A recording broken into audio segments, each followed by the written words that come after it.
Yeah. Karl Christian von Weizsäcker criticized Martin Fieldstein in the same way by his paper. This is right. And then you place the approach from Weizsäcker in this four grid. Well, I could say actually, it's not kind of a business cycle theory. You could say, yeah.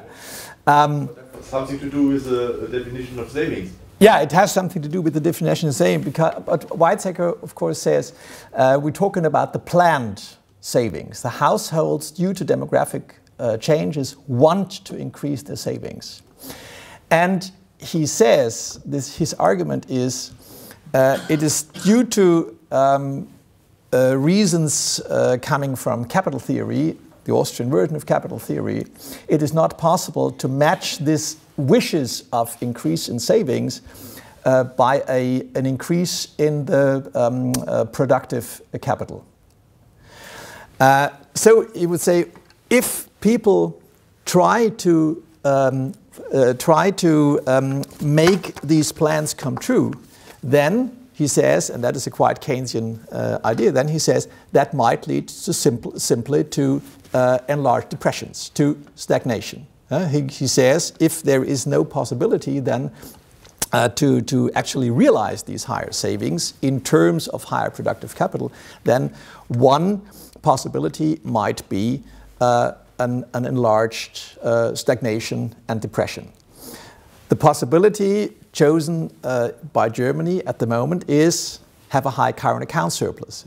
Because, of course, for one nation alone, you can increase your wealth by having a current account surplus. But that's not, and that's also Weizsäcker's argument, of course, you cannot apply that to the world as a whole.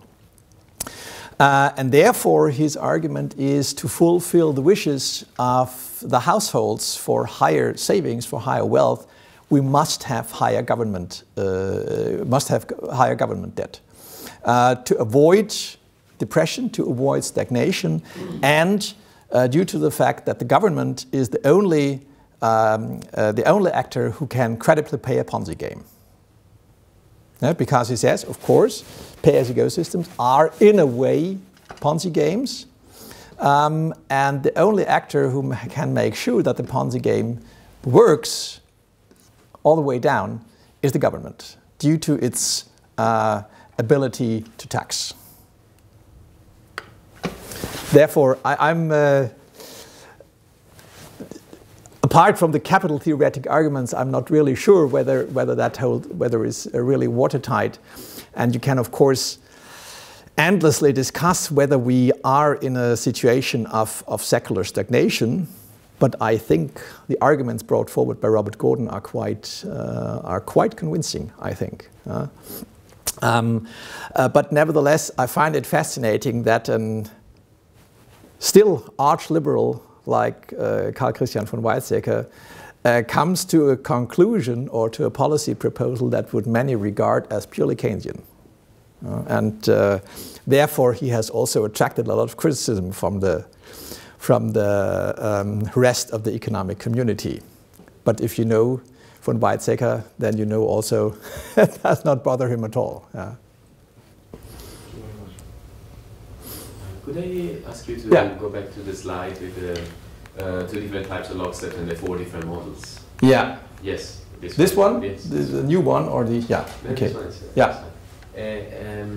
I wanted to understand a little bit better this the concept of lockstep. And it was a little bit unclear for me to understand if it's based on behaviors or institutions, because here you have, for example, the model case 2. Yeah. Right. You're discussing that this is a model that applies for the case in which the monetary institutions are organized in a certain way. Yeah. It doesn't apply to others. So it seems that this lockstep can apply only given certain specific institutional conditions. Yeah, that applies especially for the model case too, because he says you must have a certain structure of the economy, not only the monetary sector, but the economy in general, so that the existing stock of money, the existing stock of means of payment actually can limit the amount of expenditures. And he says that, in effect, that is true for, say, agrarian societies where you have indeed the great share of transactions takes place at certain dates. So you have the dates of harvest, and you have certain fixed wage payments, and you do not have, especially, you do not have a very large, you do not have very large supply chains, to use the modern word. And in that situation, where you have, on the one hand, the firms who have to pay simply their wages at some fixed date to their workers and nothing else, then it can be the case that the amount of expenditures can effectively be limited by the amount of money. But he says this is more or less irrelevant in a modern economy, and therefore he's also quite critical to base inflation theories solely on the quantity theory. He says, again, with his peculiar way of coining terms, he says in an article and shows how absurd sometimes the results get if you take the quantity theoretic argument quite seriously.